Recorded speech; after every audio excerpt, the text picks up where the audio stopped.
इस आदमी ने पहले अपने वाइफ को 3 गोली मारी, उसके बाद इसके बॉडी को एक ब्लैक पेपर में रैप करके अपने पुराने मारुति गाड़ी में घुसाया। उसके बाद इसके बॉडी को अपने ही पुराने एक दुकान में लेकर गया, पुराने बारबेक्यू दुकान में, और वहां पर एक तंदूर में घी के साथ अपने दोस्त के साथ इसको जलाने लगा। लेकिन क्यों? तो चलो आज जानते हैं the case of Naina Sahni of 1995।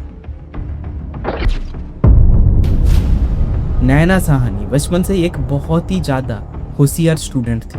ये एक मिडिल क्लास फैमिली से आती थी एंड यू कैन से कि इसके 4 भाई बहनों से ये बहुत ही ज़्यादा होशियार थी। पढ़ाई में भी ये सबसे आगे था एंड उसी के साथ ये अपने ग्रेजुएशन के लिए एक बार दिल्ली यूनिवर्सिटी आई हुई थी और वहाँ पर ही इसकी ज़िंदगी पूरी बदल जाती है, क्योंकि वहाँ पर वो पॉलिटिक्स में बहुत ही ज़्यादा इन्वॉल्व हो जाती है। उसको बचपन से ही पॉलिटिक्स में बहुत ही ज़्यादा नशा था, क्योंकि उसको लगता था कि एक अच्छा लीडर, उसको एक अच्छा लीडर होना है, क्योंकि वो बचपन से एक अच्छा लीडर होना चाहती थी। इसलिए वो पॉलिटिक्स में बहुत ही ज़्यादा एक्टिव हो जाती है और कुछ ही दिनों के अंदर दिल्ली यूथ कांग्रेस के गर्ल विंग्स में एक बहुत ही अच्छे पद में लग जाती है। कुछ दिनों के अंदर वो सेक्रेटरी बन जाती है और यहाँ पर ही उसकी ज़िंदगी पूरी बदल जाती है। यहाँ पर वो मिलता है मतलूब करीम से और कुछ ही दिनों के अंदर इन दोनों में बहुत ही अच्छी दोस्ती हो जाती है एंड बहुत ही अच्छी, मतलब बहुत ही अच्छी। ऐसा लगने लगा था कि वो दोनों एक साथ प्यार करते थे, लेकिन नहीं, वो मतलूब से नहीं बल्कि किसी और एक आदमी से प्यार करता था और उसका नाम था सुशील शर्मा। सुशील शर्मा कोई अनजान व्यक्ति नहीं था, वो था दिल्ली यूथ कांग्रेस के ही प्रेसिडेंट और वो बहुत ही ज़्यादा पावर में था, मतलब बहुत ही ज़्यादा। उन दोनों में धीरे धीरे प्यार बढ़ने लगी और कुछ ही दिनों में वो बहुत ही ज़्यादा करीब हो जाते हैं एंड शादी की प्लान लगाने लगते हैं। वो दोनों बहुत ही सीक्रेटली 1992 में एक मंदिर में जाके शादी कर लेते हैं एंड वो शादी बहुत ही ज़्यादा सीक्रेट होती है, क्योंकि सुशील को लगता था कि अगर ये शादी पब्लिकली होगा तो उसके पॉलिटिकल करियर में बहुत ही ज़्यादा मुश्किलें आने वाली है। इसलिए वो इस शादी को जितना हो सके उतना सीक्रेट रखने की कोशिश करता था। वो दोनों शादी के बाद दिल्ली के ही एक फ्लैट में रहने लगते हैं। उस फ्लैट में बहुत ही एक सीक्रेट फ्लैट था। वो सुशील ने भी नैना साहनी को कहा था कि इसके बारे में वो किसी और को ना बताए, सिवाय उसके पेरेंट्स की, और नैना इसको हाँ भी कर देती है। लेकिन इस सीक्रेट रखने के बहाने में सुशील शर्मा नैना को अपने घर में ही बंदी बना कर रखती है कि वो कहाँ पर गई, क्योंकि वो उसे किसी जगह पर भी बाहर निकलने में नहीं देती है, अनुमति नहीं देती है। वो हमेशा उसे फ्लैट में रहने की बात करता था, लेकिन नैना को ये बिल्कुल भी पसंद नहीं था, क्योंकि वो बचपन से एक इंडिपेंडेंट वुमन थी और उसको घूमना बहुत ही ज़्यादा पसंद था। लेकिन सुशील का ये हरकत नैना को बहुत ही ज़्यादा तंग कर रहा था। नैना उसको कह रहा था कि मुझे बाहर जाना है और वो काम, तो फिर सुशील उसको मारता भी था कि नहीं, मैं जाने नहीं दूंगा। और यहाँ पर उन दोनों के अंदर बहुत ही ज़्यादा गुस्सा भर जाता है एक दूसरे की तरफ। अब नैना प्लान बनाता है कि वो अब सुशील के साथ उस घर में नहीं रहेगा, इसलिए वो अपने पुराने ही दोस्त मतलूब करीम से फ़ोन लगाता है और वो दोनों मिलकर एक प्लान बनाते हैं कि वो लोग अब सुशील के घर से भाग के एक और जगह चले जाएंगे और वहाँ पर एक आराम से अपनी ज़िंदगी जिएंगे।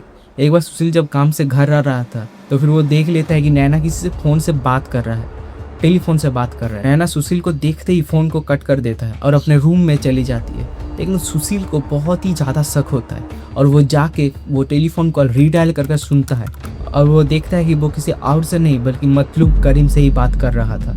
और वो दोनों जो प्लान बना रहे थे वो सुशील को सब कुछ पता चल गया था। इसी तरह सुशील को बहुत ही ज़्यादा गुस्सा आता है, क्योंकि वो सोच रहा था कि अगर नैना ये सच्ची में कर लेता तो फिर उसकी पॉलिटिक कैरियर में बहुत ही ज़्यादा झंझट आने वाला था। उसी बात पे जब नैना से वो बात करता है तो फिर नैना उसको इग्नोर करने की कोशिश करता है, लेकिन सुशील को बहुत ही ज़्यादा गुस्सा आता है और वो अपने पुराने एक रिवॉल्वर को, अपने लाइसेंस रिवॉल्वर को निकलता है और सीधा जाकर उसको 3 गोली मार देता है। उसी टाइम नैना की हत्या हो चुकी थी। 2 गोली उसके बॉडी पे और 1 गोली पास ही में रखा हुआ एक रेफ्रिजरेटर में जाकर लगता है। अब सुशील अपने पुराने दोस्त को फ़ोन लगाता है, केशव को, और वो दोनों मिलकर एक प्लान बनाते हैं। वो लोग उस बॉडी को मिटाने के लिए अपने ही पुराने एक बारबेक्यू दुकान के तंदूर में उसको जलाने वाले हैं। सुशील उसको घी आने को भी कहता है क्योंकि घी के साथ वो लोग उसको जलाने की प्लान बनाते हैं। यहाँ पर सुशील उसके बॉडी को एक ब्लैक पेपर में रैप करता है और अपने खुद के मारुति की गाड़ी के डिक्की में उसको भरता है। उसके बाद उसके बॉडी को पीस पीस कर काटता है और उसके बाद उसके दोस्त का आना हुआ घी और उसके बॉडी को एक तंदूर में ले जाकर घी के साथ जलाने लगता है। लेकिन उनकी किस्मत बहुत ही ज़्यादा खराब होती है।